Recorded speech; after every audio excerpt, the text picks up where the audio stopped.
so big that the Howards had to leave their home.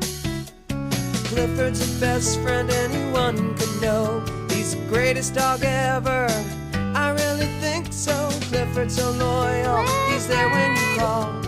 I love Clifford, the big red dog.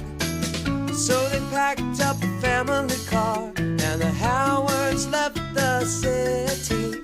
They moved to Birdwell Island and their many new friends, there to greet Clifford and Emily. Clifford's so much fun, he's a friend to us all. I love Clifford, the big red dog.